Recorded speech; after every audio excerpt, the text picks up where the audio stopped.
Good morning, good morning, good morning, and good morning, good morning, good morning. All right, I haven't seen everyone in so long. It's nice to see some familiar names, familiar faces. It's quite cool. I like it. Yeah, so I've really, hey, good morning, Andy. So it's been a while since we've done a live, and it's funny because it's not lost on me that I've always said that that the lives were important. Like I always believed we should always do them. And nothing about that has changed, but it's because things have gotten so, I don't want to use the word overwhelming. I think overwhelming has a poor connotation because it alludes to that like, oh my God, things are like we can't handle it. And that's not it. But things are so comprehensive, so abundant that you have to then start prioritizing, hey, Brian, what is important. And that's not to denigrate the importance of the lives, but the importance of the lives is to make sure that I show face and that everyone is like, hey, everything's still going on. And I've always tried to find ancillary ways of doing that, whether they be like Sunday emails that everyone can rely on, or I'm always accessible through email. Many people book calls, text messages, yada, yada, yada. Hey, Leon. And so I'm finding ways to piece it all together because these lives do take a while, right? So I prepare for them, excuse me. And by preparing, I don't mean that I sit here for like hours and I'm like, what am I going to say? Because everyone knows that I'm pretty much just like, you know, what I'm thinking is what I'm going to say. Because there is a certain symbiotic and reciprocal relationship we have in the sense that I can hear myself talk out loud and then be like, oh, ooh, oh. And you also have the opportunity to be like, Ant, that kind of sounds crazy, right? So these are important in that manner. But then, you know, I upload them and try to edit them a little bit to take out like the silliness of like, oh, there was a pause there, or you know, Anthony's so disgusting that he like belched like on a call, and then upload that to YouTube, and it's a process. And I've always had the time to do that when the competition for time wasn't solely sleep, eat, and bathroom. And although that sounds a little bit silly, it's actually not far from the truth. There used to be a time where, okay, I can do the lives, I can spend the time doing the lives because it just means I'll have an hour less to myself, or I'll go to sleep and not watch that TV show, or something, right? Now, all of that time has been accounted for. So to do the live, it means, all right, let's move sleep from say 4 hours to 3 hours. Or let's compartmentalize bathroom, two birds, one stone, right? Or let's eat one meal instead of two. And that sounds, Anthony, are you pulling our arm? No, I'm not. That's actually what my life looks like. So welcome to the show. Let's see. So as I was jogging this morning, I was thinking, all right, we have this live and I want to be able to present some stuff, but a lot of the stuff is still kind of like in the mind, right? So I wanted to think of like, how do we do like a 60,000 foot view of what we're going to do? And I think the best way to do it is maybe offer a little bit of kind of like a macro approach. Because what has always been beknownst to I is a grand vision that AI is able to facilitate. Because AI offers a fork on the road. There's only two things that are going to happen. Either AI is going to be your collaborator or AI is going to be your competitor. There is no job that you will do better than AI in the long term, right? Whenever you're investing or building or anything, there's a term, in the long term. It does not mean I know the exact date. It does not mean that anybody knows the exact date. It does mean that at the end, this is more likely than not. And that's the only way you can make investment or any type of progress. It has to be towards an outcome that you believe is more likely than not. So for instance, you saw the dock workers. They were going to hold the whole nation hostage with their strike and yada, yada, yada. Because what they understood was we're really replaceable. You could get a machine to pick up that thing and move that thing from there to there much quicker than us, much more dependent, much cheaper. We are actually no longer of use. And that's really, really an ugly statement because it starts getting at the dichotomy of what a human is. Every human lives a life designed to identify and fulfill a purpose. More times than not, in vacuum of an obvious purpose, the void, the thing that fills that vacuum is occupation. Because occupation is a self-investment, right?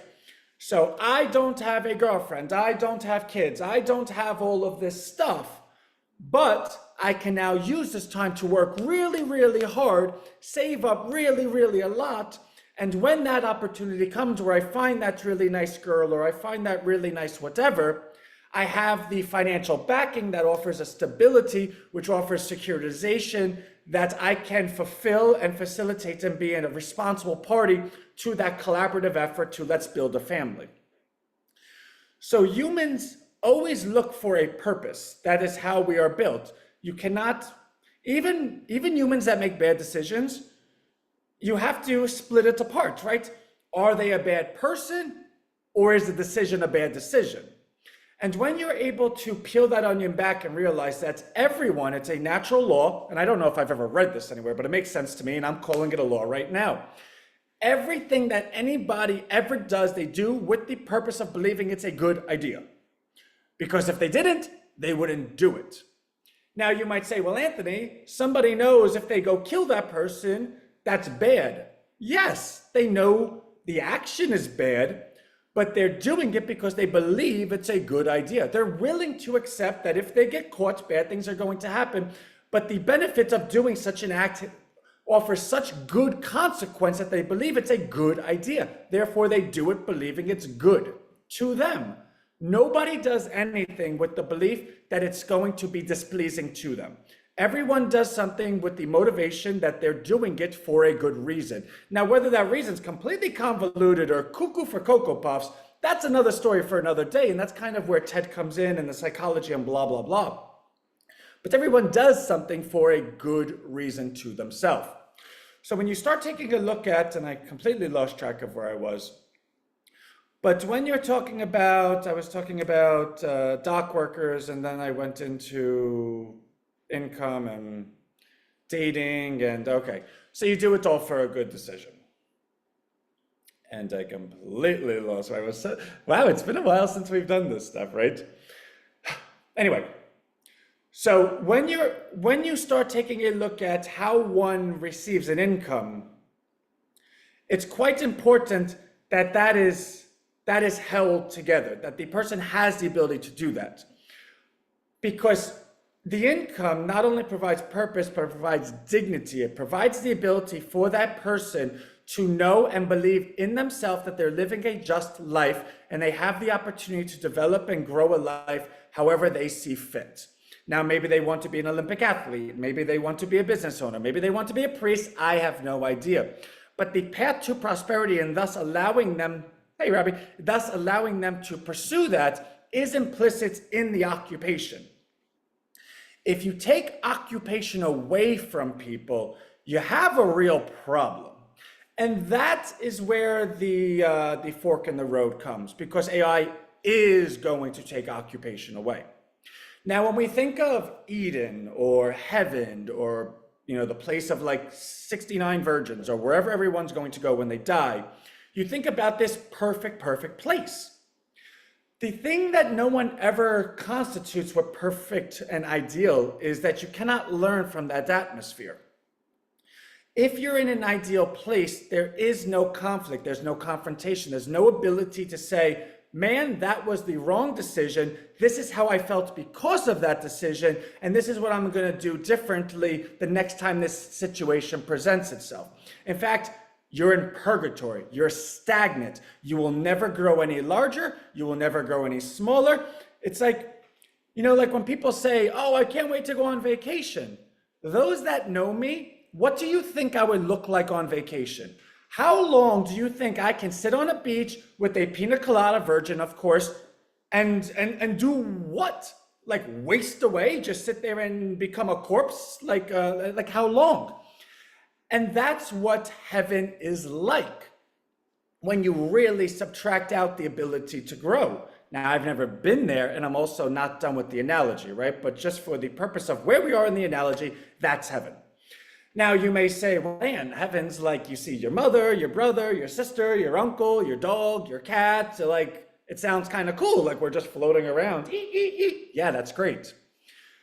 But what do you talk about? Well, Anthony, it's such a divine place, there's nothing to talk about. So you don't talk about anything? Well, we share, what are your thoughts, right? Like there is a wisdom, there is a Karate Kid, Learn to Sweep sensei involved in, hey, Carl, and I did email you back, Carl, involved in all of this. And that comes directly from what were your experiences in life? What are your experiences that allowed you to grow? What were your trials and tribulations that took you from A to B to C to D, right? Because without them, you're just that person sitting on the beach with a pina colada wasting away, right? The whole song Margaritaville, yeah, there's a 5 o'clock somewhere, but if you notice, the song's not like there's a 6 o'clock and there's a 7 o'clock. No, there's a 5 o'clock. At 5 o'clock, maybe you have a drink till 6 o'clock, maybe you pass out somewhere, you wake up, and then you go to your job where you receive the money to afford your next 5 o'clock. So when you take someone's occupation away, you take away their purpose. And it's funny, like my mother, God rest her soul, one of her favorite shows, and this is probably favorite shows later in life, was 2.5 Men. Because she was a little cuckoo for Cocoa Puffs, and I was a little cuckoo for Cocoa Puffs. I probably still am. I don't think you could do what I'm doing unless you're totally cuckoo for Cocoa Puffs. But it was a show that allowed us to kind of like get together and laugh at something meaningless and thoughtless, right? Like it's a half-hour show, 2 commercial breaks, silly Charlie Sheen doing things. Anyway, there was an episode where Alan, who, if anyone has seen the show, he's perennially broke. He's living at Charlie's house, he's sleeping on the couch or the pull-out bed, whatever. And he never has money. And Charlie has money because he was a jingle writer, whatever. And he struggles every day to go to work. He's a chiropractor, and his son asks for money, and he's trying to go ahead and save up for his son's college fund and yada, yada, yada. And so Charlie and Alan are brothers, and their mother, Evelyn, says, you know what, Alan, you know what I'm going to do for you? I'm going to pay your son's college tuition. I'm going to fulfill the bank account that is his college account, and don't worry, I got it. And at first, Alan was really excited, like, wow, this is so cool. And then later in the show, you see Alan the next day, and you see Alan the next day, and he's just standing by the door, and Charlie walks by. He's like, did you have a stroke? Like, what are you doing standing at a door? And he goes, I don't know what I need to go to work for. And Charlie's like, what are you talking about? He goes, my bills are paid. My son's college tuition's paid. I don't know. And then Charlie looks at him and goes, oh, that's what Mom was trying to do, because he has a nefarious opinion of his mother that she's always doing something bad. I didn't see it. Wow, she's really good. And Alan's like, what are you talking about? He goes, I knew she wasn't just giving you something for nothing. She's trying to kill you. And Alan's like, what? He goes, she took your purpose away. You have no reason to live. And they joke about it, and it's a comedy show, but there is a truth in that. Imagine if God came down and said, hey, listen, I'm going to take everything that you're worried about, everything that you need to do, to think, to blah, blah, blah, blah. It's gone. It's done. You're in heaven. Boom. Sounds great. But now what? What do I do? I don't know. This is kind of cool. I got to see my old dog, Pixie, my old cat, Meow Meow. There's Mom. She's just floating around. There's no new jokes. There's no new nothing, because nothing is happening. Everyone is just perfect. So occupation is quite important. And the thing with AI is it's going to take occupation away. There is nothing you can do, me included, in which case I put myself at the end of this, because a lot of what I do is a lot of thinking and envisioning and growing something out of nothing, seeing 25 steps ahead. So I do not think AI at this point has the ability to replace me, because there is such convoluted, complex, 10 derivative extrapolation of thoughts that AI would have to get really, really, really, and I don't want to say smart, but like play chess to replace me. And that's not to say that I'm irreplaceable, because at some point I am. At scale, at the outcome, everyone, their job is replaceable. Okay. So what about those dock workers? They got a 62% increase in their salary. And the messaging that got, shared across this nation was, they're this mob group, and look at them, the union leader has a $900,000 house. Guys, get with the program. Unions all run the same way. And there is a certain simplicity, beauty, and nefarious nature to all of them. But they understand something that most people don't understand. The power is not in person, the power is in people. So when you take a look at a union and see what they're able to accomplish and say, hey, listen, you guys are like grossly overpaid, you're making more than everyone, you're getting way more than you deserve, take apart what you're actually saying. Yes, you might look at the action and say that's a bad action, but you must take a look at the ability to produce such action. And how are they able to do it? Because I can promise you nobody wants to pay them that much money. In fact, AI can replace them right now. So why are they getting paid more than they are even worth to begin with? Because it's the people, not the person, the number of people. If you replaced all of those people, do you know the nightmare and civil unrest that would happen in this nation? Because not only would all those people be out of a job, but everyone that is adjacent to those people, well, I'm a dock worker, I pick up, I don't know, things and put them down. Well, that's funny because I'm a McDonald's worker, I pick up sandwiches and put them down. Well, if that could happen to me, that could happen to you. You're starting to see that people are becoming persons are becoming quite replaceable, but the system hasn't figured out how to replace people. They know how to replace person. They don't know how to replace people, because people still have mouths. They still talk. Now, the 62% that these people were given, I believe, is only over a 1-year period of time. I didn't really study much into their negotiations, but I think I saw a headline that their negotiations last for a year. You know what's going to happen during that year? The people that want to replace all those people are going to say, all right, we know what we're up against. We know what they're like kind of complaining about. We know what we need to do to replace them. And I can promise you this is what's happening. Okay. How much would it cost to get the AI to replace them? Now, of course, we got to build the machines, and it's going to be a really big purchase. Okay, cool. $1 billion. All right. Okay.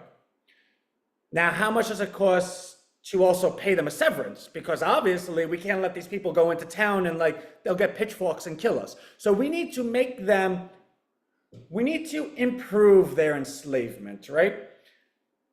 Like slavery wasn't slave master and slaves. It was what's it called? It was like a bureaucracy. There was like levels to it. There was middle management.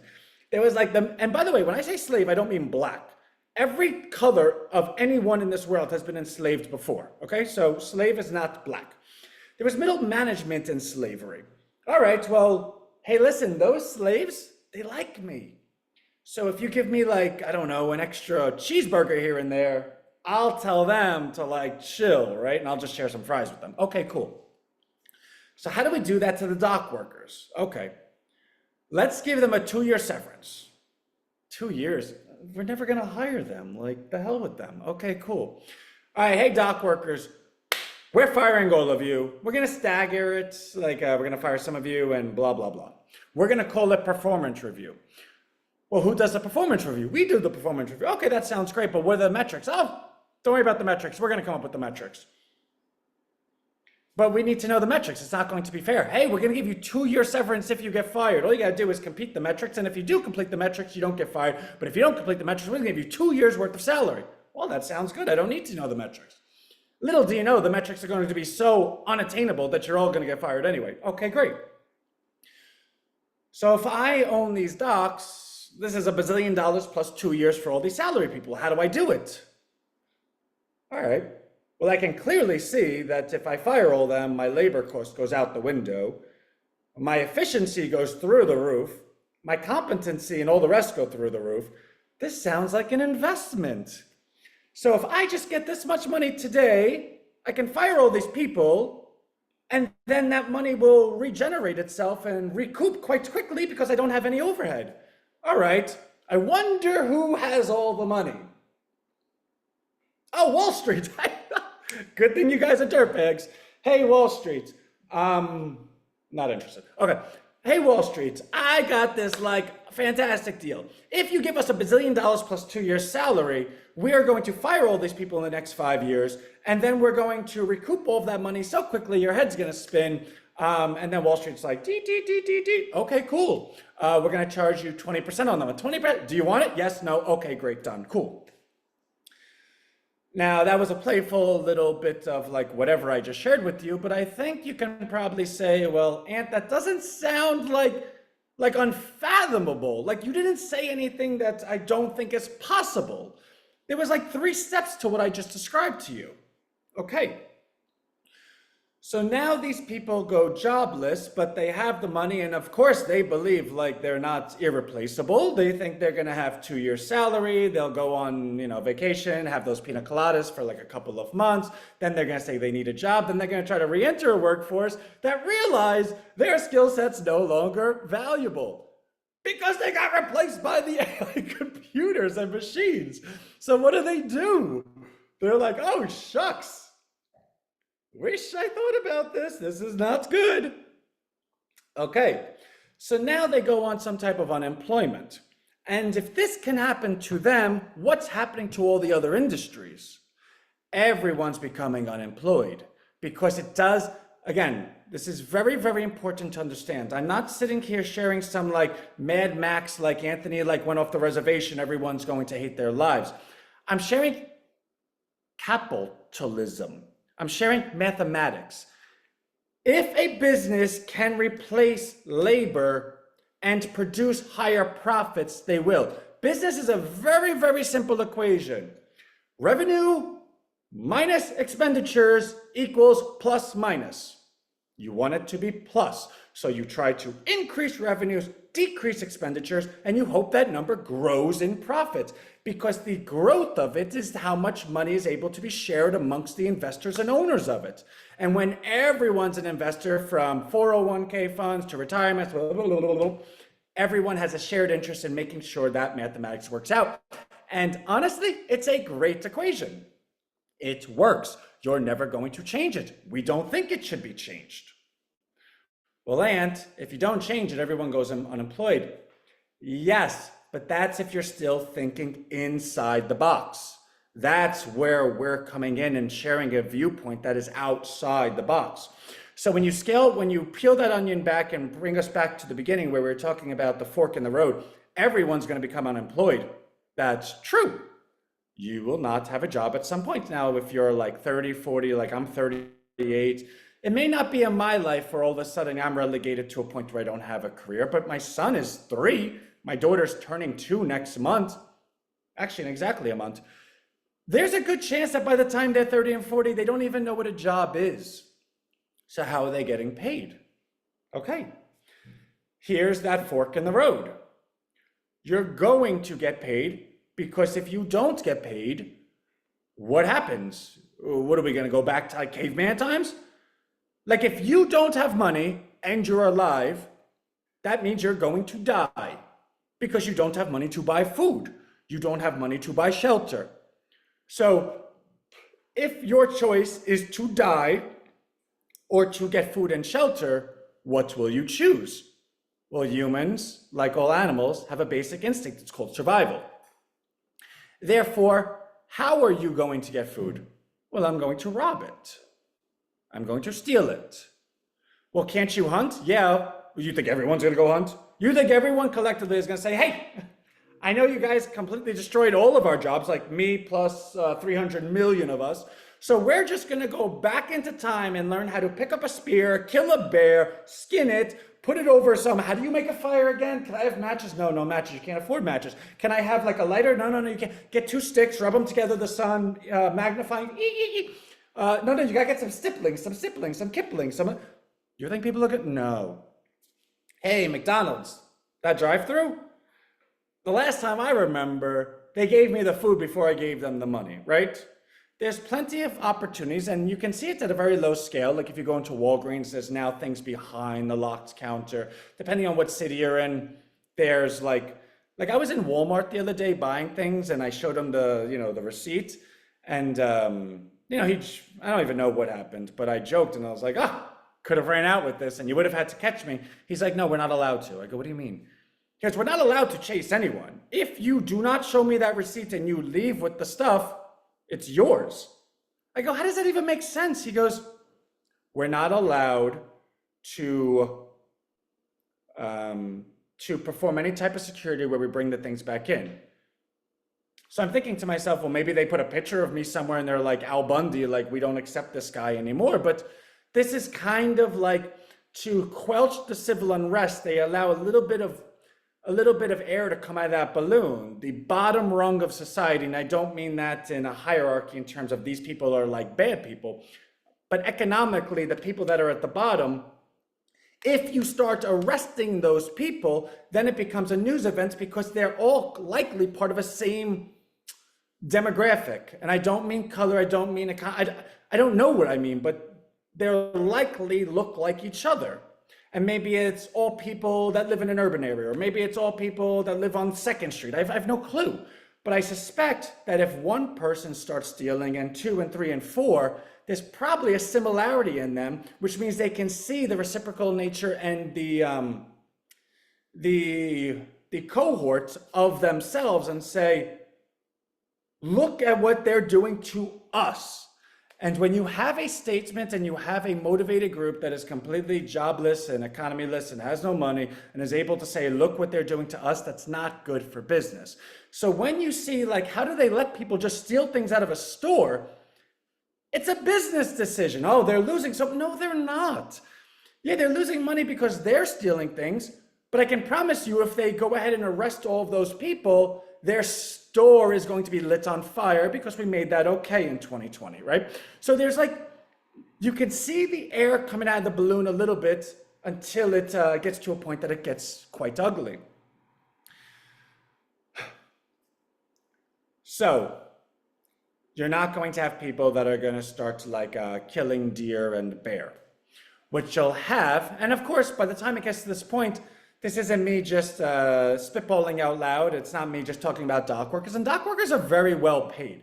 To be a dock worker, you likely are in a union. You likely, your dad was a dock worker and his dad and yada, yada, yada. Or you worked your way up in some union somewhere. Like you paid your dues. Those guys get paid a lot of money. And it's not because of their competence. It's because they paid their dues.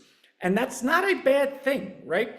Like, the best ability is not always capability, but it's availability.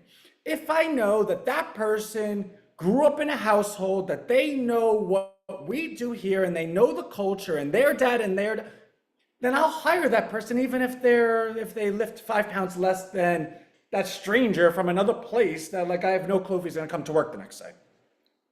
So these people get paid quite well. So if these people are losing their jobs, then how many others are losing their jobs? So it gets to the point where the governments are like, okay, we need to do universal basic income. And then everyone cheers, yeah, finally. We've tried that. It was called enhanced unemployment. It's like, people don't see that the connections of this, and I'm going to be a bit of a conspiracy theorist, but not purposely. But just because this makes sense to me, and I don't know if it's true, right? But when you were doing enhanced unemployment, it was a bit of a universal basic income. And what is universal basic income? It's when everyone collects money from the government because they don't have the ability to accept or acquire jobs. Now, the reason back then was COVID, it was killing everyone, right? But now it's like there are no jobs. AI is taking over and no one has the ability to be proficient enough to get that job. Which means you're now a debt of the government. The government is actually paying you to live. Because you're alive, they have to pay you. And that sounds weird, like no company, remember that equation? Revenues up, debt down. Like, wouldn't it behoove the government to lower their debt? Yes, it would. But Anne, we're talking about people. Like, the government can't just go kill people. No, they can't. But what if they made them take this thing that like actually killed them in the future and destroyed their whole body and forced this vaccine on them? Oh. Now again, that's probably like Anthony's going off the rails, but I don't think there's a 0% of that. Like you can see, everyone always said COVID was a point in time that was a trial run. It was just a trial run of what, right? And I don't want to get too much into it because I'm not getting into those weeds. I'm allowed to have an opinion and I keep opinions to myself. And if I want to say it out loud, I will. But it doesn't mean I'm going to be irresponsible and disseminate like disinformation, right? But you can see that universal basic income is a debt of the nation, which means at the most benevolent situation, if you are so inclined to say, well, Ant, you know, that's just the way the cookie crumbles, the government is going to just pay everyone for universal basic income. Well, what's the math of that? Do you think the government is going to, what's the word I'm looking for? Motivate and inspire family? Do you think they're going to inspire children? Do you think they're going to want more of larger families and big communities? No, they would probably look to get behind some type of, I don't know, messaging that biologically doesn't produce kids. They would probably want to get behind some type of messaging that would probably castrate you. They'd probably want to get behind some type of something that would limit your lifespan. And are you saying what I think you're saying? No, I'm not. If you made that connection, I was talking about math and business, and you're now bringing policy and saying, whoa, I always thought this stuff didn't make sense, but you know, to each their own, have fun, knock yourselves out. But now I see that there's actually like a business to it, because if we can put two sticks together, well, two sticks can't make another stick, or if we put two circles together, two circles can't make another circle. Well, but Ant, you know, like, you'd have to show me the birth rate in this country for me to even believe that. Well, actually, the birth rate is under reproduction, because to reproduce, no, not reproduction. What's the word where you're just replacement? Replacement is, I think, 2.2, because obviously you have two people, which means you have to have two kids to replace you, and then you have to worry about death. So 2.2 is usually it. Right now, the reproduction rate, I believe, is 1.6 or 1.8, which is a large variance when you have 350 million. So I'm not quoting the exact number, but I'm telling you it's beneath replacement. Okay. So everything that this country's done, whether it's been by design or by coincidence, we are reproducing at a lower than replacement. Well, that sounds like it's going to be really, really good if every single person is a debt of the country. And, you know, government doesn't work like that. They're not going to like kill people or hope that they don't live. Well, you know, there's been a couple of times they've done stuff like that. And you only need a system that allows one nutty person to do something, right? So as you say, okay, Ant, that's not going to happen. Okay, great. It's not going to happen. Everything's great. It's kumbaya. All right, so we go down this line of kumbaya. Everyone's getting universal basic income. Everyone's happy. The government can no longer afford it. Now they're scaling back. There's less police. There's less this. Now, blah, blah, blah, blah. Then you... and the only people that are really reproducing are the people that are elites, because maybe we've seen it in China. There's a one-person policy, and everyone's throwing daughters out a window because they want to have a son to carry their name. But, you know, your credit score, not your like FICO score, but your social credit score, you know, mommy's a doctor, daddy's a politician. We want more of those people, so they're allowed to have 3 kids. But you're like a McDonald's worker that got fired and we have to pay you UBI. We probably don't want too many of you, so you're allowed to have 1 kid. You can start to see how these dystopian policies, which are mathematically and business savvy start to move the dynamic in the sense of voting, where now all of a sudden, you know what? Let's just kind of like wipe everything out. It's those people, the Jews, the bank owners, the credit people. Let's just go ahead and exterminate and gas all of them. Like that's never been happened before, right? Like, in fact, it's 2024. I remember this really bad guy less than 90 years ago that did it, right? And that was 20 years after that same country tried to fight the whole world already. And this was, and I'm Italian, so you had Mussolini was a bad guy, and then you had the guy over in Japan, I don't know his name, which was not a good guy. And it's like you have all of, like, history doesn't repeat itself, but it often rhymes. You have to understand it. Okay, so what I can tell you, and I think we can all agree on this one fact, it is not good to be a debt of the government. Your life should not be valued based on you going and waiting for your government handout. Because you know those like debt ceiling debates, oh, we're gonna freeze the government. Well, imagine if freezing the government meant your UBI was now frozen. Do you know what politics would look like? Do you know? You think you wanna kill your Trump neighbor now? You think you wanna kill your Kamala Harris neighbor now? Imagine if that affected you actually receiving anything. Where like if you didn't receive that, you weren't going to eat for a week, but those guys would eat for, you know, government salaries are the last thing on the debt ceiling. Like they're the ones that don't get touched, right? So I don't want to go too much longer because I have only 8 minutes left on this with dystopian policies, but you can, at any rate of change, any volatility, you can see that AI is going to be quite destructive. The only question is it going to destroy you before it destroys your neighbor? Or does it destroy you before your neighbor? Because it's like a domino, right? The littlest domino can knock down the biggest domino 10 down the road, right? So you have to be able to nip that in the bud in the beginning.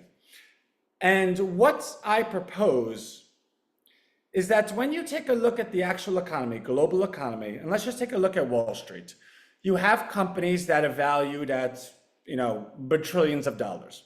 Now, I'm not saying bajillions of dollars as a funny joke. I actually mean a bajillion dollars. Now, there's a thing in these companies called price to earnings multiples.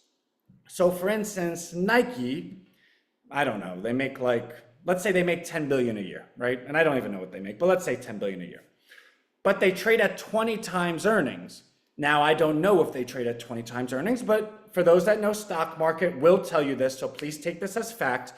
The average price to earnings multiple at any given point is probably around 20. And I'm saying that as fact, so please take that.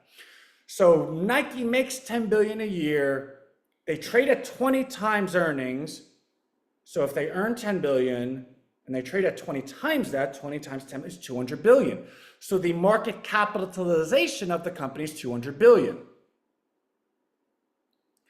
Anthony, this company makes 10 billion, but it's worth 200 billion. Please make that make sense for me. Well, it doesn't. Except the presumption is Nike is this big brand and it's going to be around forever.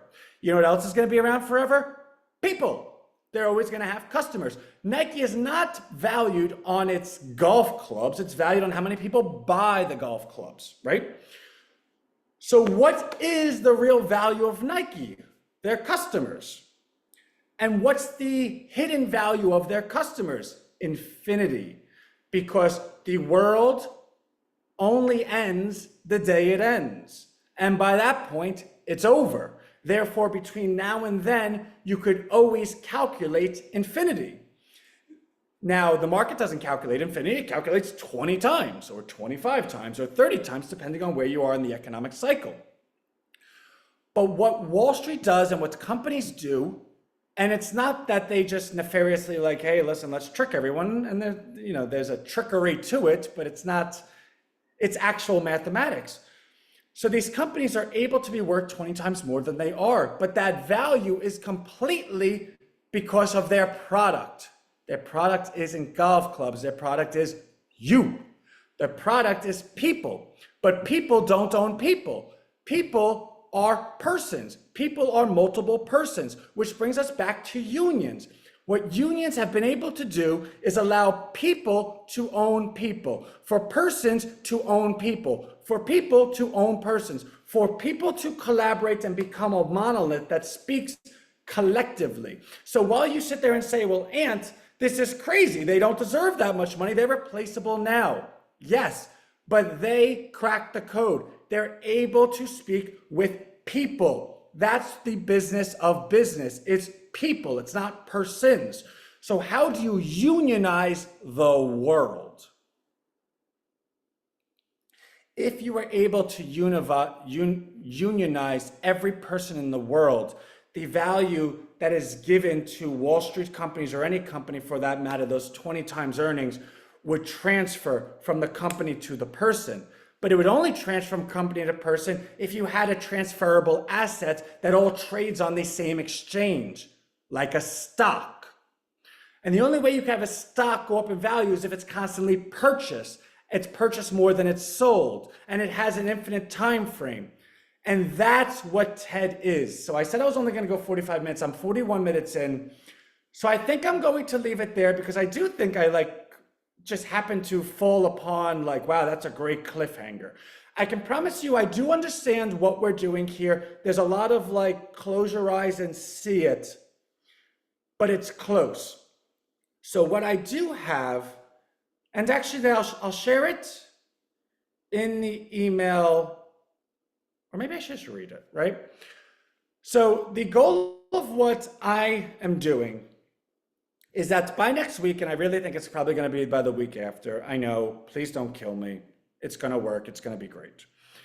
Is that so I live in Freehold, New Jersey. My town has 50,000 people. It's an affluent area, relatively, right? Like the average home value is 450,000. I don't own a home. I live in an apartment, right? So I'm not the rich. I'm wearing clothes that I made, right? So let's get that straight. But I believe that I can use this town, and not use is a bad word. I believe that I can liberate, or at least look at this town kind of like California rushed gold, Texas struck oil, Freehold birthed TED. I think that this town could be a case study on how we can accomplish a couple of things. So I have a list of 10. That no one ever goes hungry again. Everyone has a guaranteed job with purpose.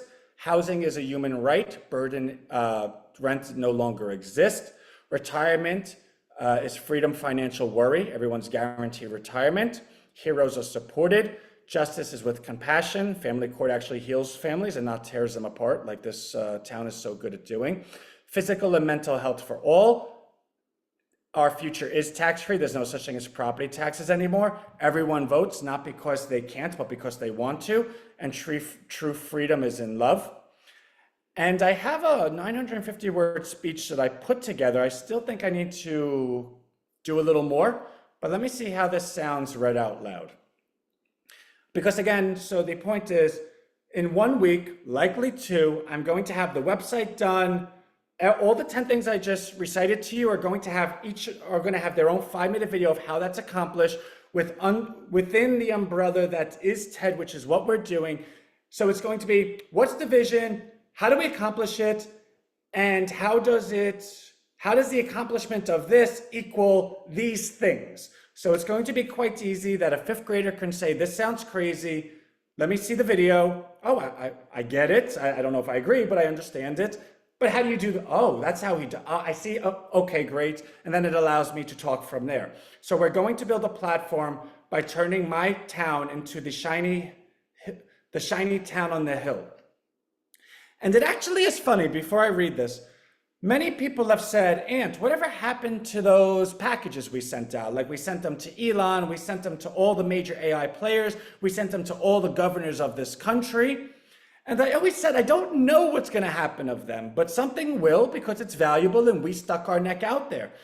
And what I believe is the ultimate is when we are able to start speaking on what we're looking to do and start accomplishing what we're looking to do, the natural thing is going to be, well, Aunt, couldn't anyone do this? Couldn't anyone take credit for it? Couldn't anyone copy you? Sure, they could, except I have the tracking number to their governor's package that I sent to them.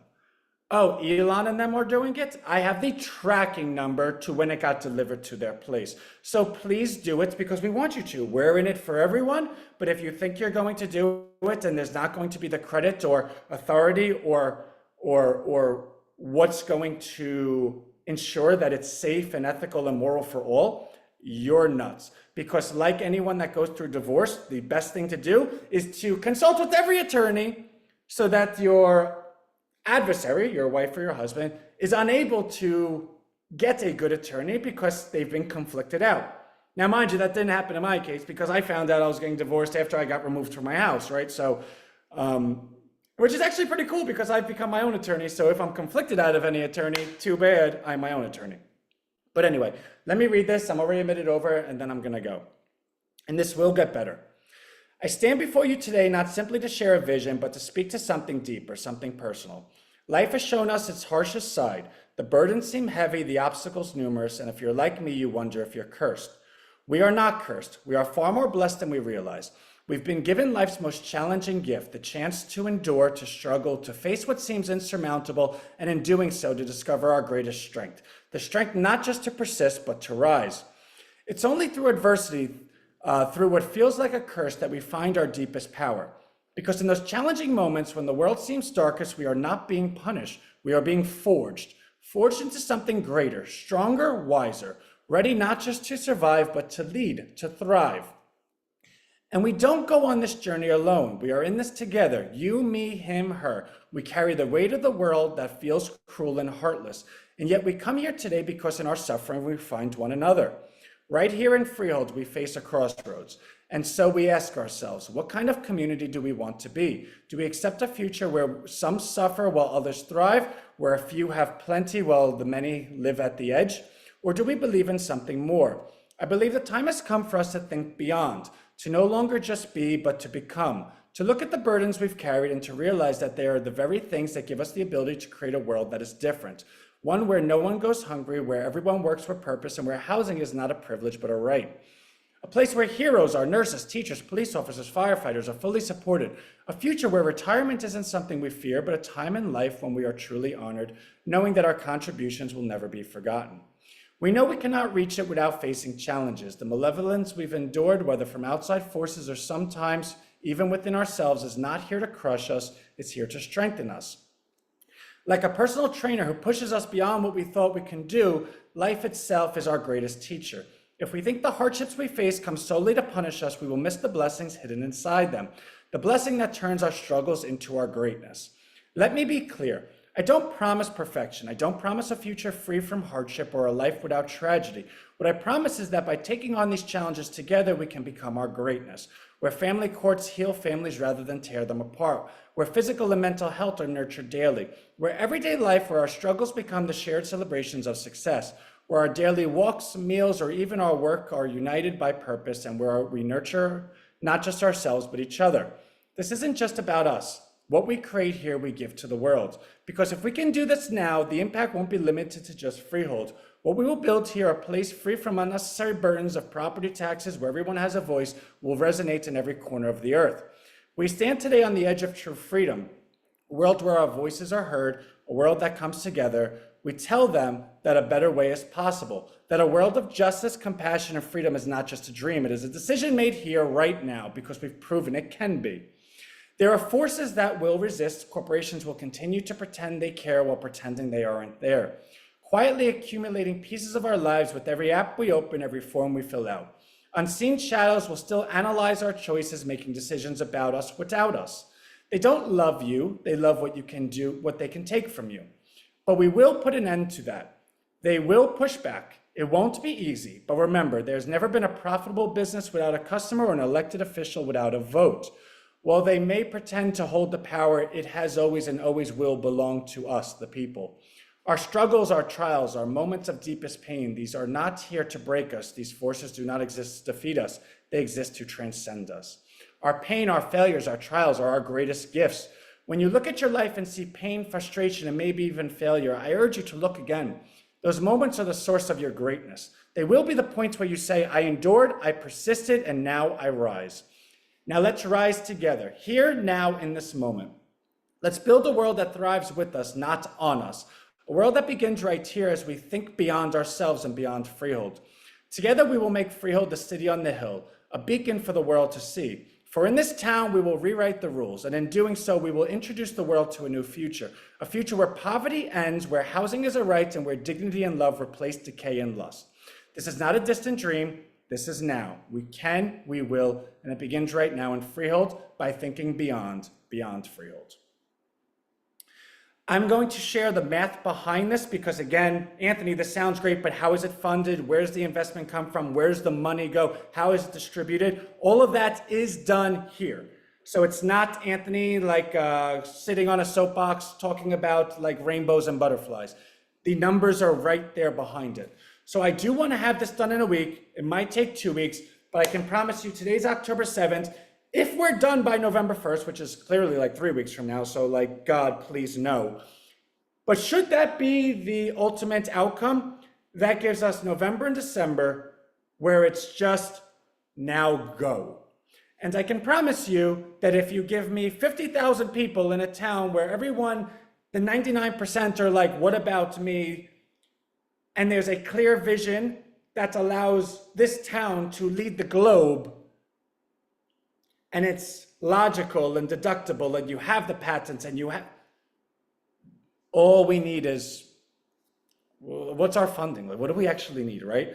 So I can promise you, everything that you heard is not a pipe dream, it's an introduction. The numbers, which are boring, but they do exist, everything does get funded, and everything thrives. And a new world is upon us. And maybe I'm wrong, right? But I can promise you that if I'm wrong, it'll be because I'm in my casket and the people giving my eulogy say, I bet you he still believes he's right. I bet you he's in heaven talking to God and Jesus and the Holy Spirit saying, guys, listen to me. Because that's the energy source of what's behind this. So I love you all. And maybe we'll do another update next week. This was fun. This has been great. So I love you. And for those that sometimes I don't see him, just know I'm never just being. I'm always making sure that we're becoming. I'm always right here. So I love you all.